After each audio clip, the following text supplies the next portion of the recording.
Welcome to learning corner. இன்னைக்கு நம்ம பார்க்க போகிறது ஜனவரி 9, 10க்கான கரண்ட் அஃபேர்ஸ். நம்ம தமிழ்நாடு கவர்மெண்ட் இந்தியாவோட first dedicated deep tech start up policy அப்படின்ட்டு ஒன்று ஆரம்பிச்சிருக்காங்க. அதாவது ஸ்டார்ட் அப்ஸ்னால் நமக்கு என்னன்னு தெரியும், புதுசாக ஒரு பிஸ்னஸ் எடுத்து அவங்க வந்து நடத்துறது. இதை தான் ஸ்டார்ட் அப்னு சொல்லுவாங்க. இந்த ஸ்டார்ட் அப்லேயே அதிகமாக டெக்னாலஜி ட்ரிவனாக இருக்கிறது தான் டீப் டெக் ஸ்டார்ட் அப்னு சொல்கிறாங்க. ஸோ அதை வந்து நம்ம தமிழ்நாடு கவர்மெண்ட் ஃபர்ஸ்ட் டைமாக பண்ணியிருக்காங்க. இந்தியாவிலேயே இதுதான் ஃபர்ஸ்ட் டைம் இந்த மாதிரி ஒரு டீப் டெக் ஸ்டார்ட் அப் பாலிசியை கொண்டு வருது. 100 டீப் டெக் ஸ்டார்ட் அப்ஸை நம்ம தமிழ்நாட்டில் கொண்டு வரவும், அது மூலயமா 100 கோடி இன்வெஸ்ட்மெண்ட் கொண்டு வரது தான் இந்த பாலிசியோட ஒரு நோக்கம். இது வந்து சென்னையில் நடந்த உமேஜின் டிஎன் 2026 அதில் வந்து இந்த பாலிசியை கொண்டு வந்திருக்கிறாங்க. இந்த உமேஜின் டிஎன் 26 என்னன்னா, இது வந்து 4th edition of Tamil Nadu flagship global technology and innovation summit வந்து சென்னையில் நடந்துச்சு. ஸோ இதனோட மெயின் தீம் என்னன்னா, இந்த AI, artificial intelligence, blockchain, quantum technology, cyber security, அப்புறம் animation, visual effect, gaming, comics, இந்த மாதிரியான விஷயங்களெல்லாம் பேஸ் பண்ணது தான் இந்த இமேஜின் 2026. இது முக்கியமாக சொல்லணும்னா, இப்போ இந்த டீப் டெக் ஸ்டார்ட் அப்லாம் கொண்டு வந்தாங்க இல்லையா, அது இருக்கட்டும். அடுத்தது digital public infrastructure, next generation e governance, data economy, global capability centres. Moreover இந்த டெக்னாலஜியே நம்ம தமிழ்நாட்டுக்குள்ளே கொண்டு வரது தான் இதனோட ஓவரால் நோக்கமே. இமேஜின்றது ஒரு இன்ஃபர்மேஷன் டெக்னாலஜி சமிட். கிட்டத்தட்ட 9,000+ crores வந்து இதனால் இன்வெஸ்ட்மெண்ட் நடக்க போகுது. இதனால் 4,000க்கும் மேற்பட்டவர்களுக்கு எம்ப்ளாய்மெண்ட் ஆப்பர்ச்சுனிட்டிஸும் கிடைக்க போகுது. அடுத்தது இந்தியாவோட first fully paperless district court. இது வந்து கேரளாவில் இருக்கக்கூடிய வயநாடில் கல்பேட்டா அப்படின்ற டிஸ்ட்ரிக்டில் இருக்கக்கூடிய கோர்ட்டில் தான் வந்து ஃபர்ஸ்ட் டைம் இன்னாக்ரேட் பண்ணி வச்சுருக்காங்க. அதாவது என்னென்னா, ஓவராலாக இது ஃபுல்லாகவே ஒரு டிஜிட்டலைஸ்டு வேலை நடக்கும். ஒரு கேஸ் போடுறதா இருக்கட்டும், அந்த கேஸோட ஹியரிங்காக இருக்கட்டும், இது எல்லாமே ஒரு டிஜிட்டலைஸ்டு ஃபார்மேட்லேயே நடந்துகிட்ருக்கும். வெப்சைட்லேயே காமிச்சிருவாங்க. And digitally judgment வழங்குவாங்க.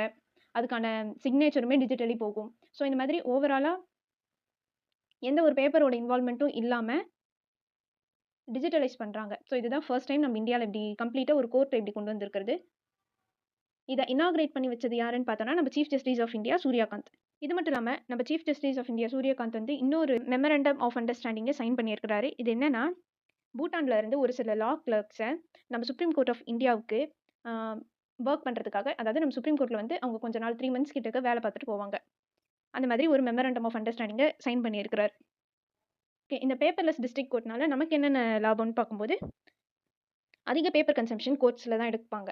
ஸோ அது ரெடியூஸ் ஆகும். இன்னொன்று, எல்லாமே ஃபாஸ்ட்டாக நடக்கும்.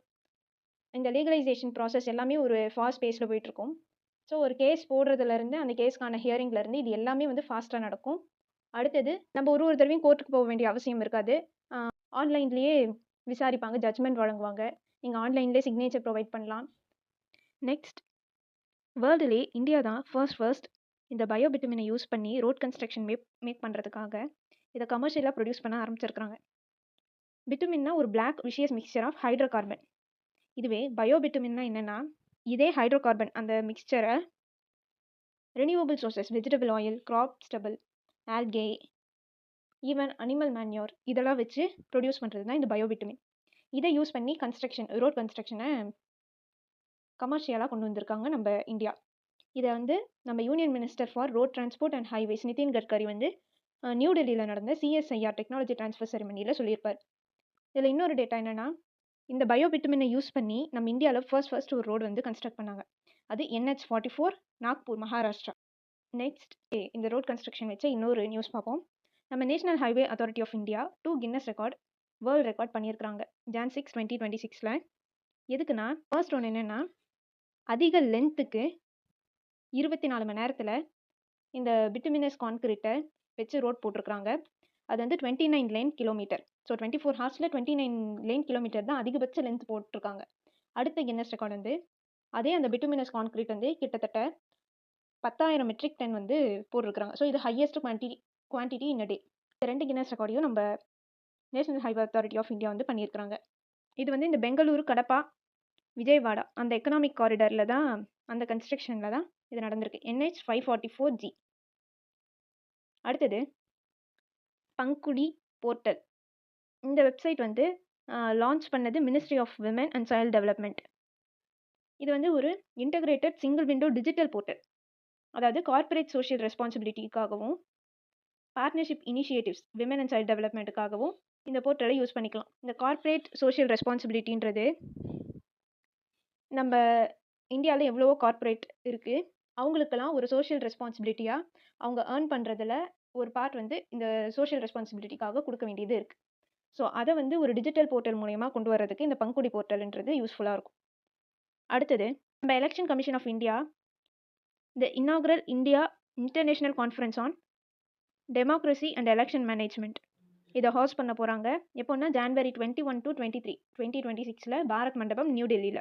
இதனோட தீம் வந்து democracy for an inclusive, peaceful, resilient and sustainable world. இதெல்லாம் அவ்வளோ இம்பார்ட்டன்ட் இல்ல. பட் இந்த எலக்ஷன் கமிஷன் ஆஃப் இந்தியாவ பத்தி ஒரு சின்ன இது பார்ப்போம். இது எப்போ இன்னாகுரேட் பண்ணி வச்சாங்க? 25 ஜான் 1950. அதனால தான் அந்த 25 ஜான நேஷனல் வோட்டர்ஸ் டேவா கொண்டாடிட்டு வரோம். இப்போ இருக்கக்கூடிய சீஃப் எலக்ஷன் கமிஷனர் யாருன்னு பார்த்தோம்னா கைனேஷ் குமார். இதனோட ஹெட் குவார்ட்டர் எங்க இருக்கு? நியூ டெல்லில இருக்கு. அடுத்தது, இதே நியூ டெல்லில world book fair 53rd edition 2026ல நடக்குது. எப்போன்னா ஜான் 10 to 18. பாரத் மண்டபம், நியூ டெல்லி. இதுவரைக்கும் நடந்த இந்த நியூ டெல்லி புக் ஃபேர்ல ஃபர்ஸ்ட் டைமா எல்லா என்ட்ரியுமே வந்து ஃப்ரீ. எல்லா விசிட்டர்ஸும் ஃப்ரீயா வந்து பார்க்கலாம் அப்படின்ற மாரி சொல்லியிருக்காங்க. இதுல 1000 பப்ளிஷர்ஸும், மோர் தென் 600 ஈவென்ட்ஸும், அதாவது ரைட்டர்ஸ், ஸ்பீக்கர்ஸ் இந்த மாதிரியான ப்ரோகிராம்ஸ்லாம் அங்க நடந்துட்டு இருக்கும். நியூ டெல்லி வேர்ல்டு புக் ஃபேரை ஆர்கனைஸ் பண்ணது நேஷனல் புக் ட்ரஸ்ட். அடுத்தது, V2V கம்யூனிகேஷன்னா vehicle to vehicle communication technology. இது என்னன்னா, நம்ம government of India road crashes, accidents நடக்குது இல்லையா, அது கம்மி பண்ணணுன்றதுக்காக இது பை 2026 எண்டில் லான்ச் பண்ண போகிறாங்க. இது ஆக்சுவலாக என்னென்னா, ஒரு வண்டியில் ஒரு சிம் கார்டு மாதிரி இருக்கும், இன்னொரு வண்டியில் ஒரு சிம் கார்டு மாதிரி இருக்கும். எதில் வர வண்டி, அதாவது 360 டிகிரியில் வரக்கூடிய வண்டி எந்த டைரக்ஷனில் வருது, அதில் ஆக்சிலரேட்டர் புஷ் பண்ணியிருக்கிறாங்களா, ஆர் பிரேக் அழுத்துறாங்களா, எவ்வளோ டிஸ்டன்ஸில் வருது, இது எல்லாத்தையும் அது ஆட்டோமேட்டிக்காக வெஹிக்கல் டு வெஹிக்கல் ஒரு கம்யூனிகேஷன் போய்கிட்டே இருக்கும். ஸோ இது மூலமா அதிக ரோட் கிராஷஸ் கண்ட்ரோல் பண்ணலாம். அதே மாதிரி இந்த ஃபாக்லாம் வரும்போது, அதிகமாக பனிமூட்டம் இருக்கும்போது வண்டினால நிறைய ரோட் கிராஷஸ் நடக்கும். அப்போ இந்த கம்யூனிகேஷன் இருக்கும்போது அந்த ஆக்சிடென்ட்ஸ் தவிர்க்கலாம். அதே மாதிரி அதிகமாக டிராஃபிக் ஆகிறத தவிர்க்கலாம். இதுக்கு வந்து மொபைலோ ஒரு இன்டர்நெட் நெட்வொர்க்கோ தேவையில்லை. ஆட்டோமேட்டிக்காக அந்த சிம் டு சிம் ஒரு பேண்ட்வித்தில் அந்த கம்யூனிகேஷன் நடந்துகிட்டே இருக்கும். Next, national textile ministers conference 2026க்கானது ஜான் 8 அசாமில் கவுஹாத்தியில் நடந்துச்சு. இதை ஆர்கனைஸ் பண்ணது நம்ம இந்தியாவோட மினிஸ்ட்ரி ஆஃப் டெக்ஸ்டைல்ஸ். இதனோட தீம் வந்து India's textiles, weaving growth, heritage and innovation. இதில் முக்கியமாக பார்க்க வேண்டியது என்னென்னா, இந்த கான்ஃபரன்ஸோட நோக்கமே எதுக்குன்னா, நம்ம இந்தியாவை ஒரு குளோபல் டெக்ஸ்டைல் மேனுஃபேக்சரிங் ஹப்பாக மாற்றணுன்றது தான். இதுவும் 2030க்குள்ள. ஓகே, நம்ம இந்தியாவில் இந்த டெக்ஸ்டைல் ஹப் அப்படின்றது மகாராஷ்டிராவில் இருக்குது, குஜராத்தில் இருக்குது, தமிழ்நாட்டில் இருக்குது. தமிழ்நாட்டில் முக்கியமாக சொல்லணும்னா பின்னலாடை நகரம்னு சொல்லப்படக்கூடிய Tiruppur, city of textile Coimbatore, அப்புறம் ஈரோடு, இங்கெல்லாம் வந்து ஒரு டெக்ஸ்டைல் ஹப்ன்றது இருக்குது. ஸோ இதை பார்க்கும்போதே வேர்ல்டு லெவலில் இந்த குளோபல் டெக்ஸ்டைல் ட்ரேடில் நம்ம இந்தியாவோட பொசிஷன் வந்து 6th place. Manchester of Indiana எது? குஜராத்தில் இருக்கக்கூடிய அகமதாபாத். ஸோ இதெல்லாம் இந்த டெக்ஸ்டைல் ரிலேட்டட் ஸ்டப்ஸ். அடுத்தது, ராஜஸ்தானில் இருக்கக்கூடிய நாகுரி அஸ்வகந்தாவுக்கு ஜிஐ டேக் வழங்கியிருக்கிறாங்க. இது வந்து ராஜஸ்தானோட செகண்ட் ஜிஐ டேக். இது வந்து நாகூர் டிஸ்ட்ரிக்டில் விளையக்கூடிய அஸ்வகந்தான்றதுனால நாகூர் அஸ்வகந்தா. இதுக்கு முன்னாடி என்ன இருந்ததுன்னா சொஜாத் மெஹந்தி. இது வந்து ராஜஸ்தானை சேர்ந்த ஒரு ஜிஐ டேக். ஓகே, இந்த ஜிஐ டேக்கோட ஆக்ட் வந்து 1999ல் கொண்டு வந்தாங்க. அடுத்தது, நேஷனல் கிரைம் ரெக்கார்ட் பியூரோ. இது வந்து மினிஸ்ட்ரி ஆஃப் ஹோம் அஃபேர்ஸ் கீழே தான் ரன் ஆகுது. இவங்க வந்து second edition of interoperable criminal justice system 2.0 ரேங்கிங்ஸை ரிலீஸ் பண்ணியிருக்காங்க. ஸோ இதை பொறுத்த வரைக்கும், இவங்க ரிலீஸ் பண்ண இந்த ரெக்கார்டை பொறுத்த வரைக்கும் உத்தரகாண்ட் தான் ஃபர்ஸ்ட் பிளேஸில் இருக்கிறாங்க. செகண்ட் பிளேஸில் ஹரியானா, தேர்ட் பிளேஸில் அசாம். சோம்நாத் ஸ்வபிமன் பர்வ் இது வந்து ஜான் 8 to 9 கொண்டாடுறாங்க. இது என்னென்னா, நம்ம சோம்நாத் டெம்பிளை 1026ல் முகமது ஆஃப் காசினி வந்து அட்டாக் பண்ணார் இல்லையா, அந்த அட்டாக் நடந்து 1000 வருஷம் ஆயிடுச்சு. ஆக்சுவலாக இதெல்லாம் வந்து 1026ன்னு கொடுத்துருக்குறாங்க. ஆனால் 1025ல் தான் அட்டாக். இது வந்து 17th அட்டாக்னுட்டு நம்ம ஸ்கூல் புக்கில் இருக்கும். இந்த சோம்நாத் டெம்பிள்ன்றது குஜராத்தில் இருக்குது. ஓகே, இந்த முகமது ஆஃப் காசினியை பற்றி பார்க்கணுன்னா, இவர் வந்து 17 டைம்ஸ் நம்ம இந்தியாவை இன்வைட் பண்ணியிருக்கிறாரு அப்படின்ட்டு இந்த ஹென்ரி இலியாட் அந்த புக்கில் வந்து சொல்லப்பட்டிருக்கு. இவரோட பயோகிராஃபி வந்து ஷா நாமான்னு சொல்லுவாங்க. அதை எழுதினது ஃபிர்தௌசி. அடுத்தது, இஸ்ரோ ஒரு இன்டர் பிளானிட்டரி டஸ்ட் பார்ட்டிக்கல் நம்ம எர்த் அட்மாஸ்பியரில் ஒரு 16 நிமிஷத்துக்கும் எர்த் அட்மாஸ்பியரை என்டர் ஆகுதுன்றதை கன்ஃபார்ம் பண்ணியிருக்கிறாங்க.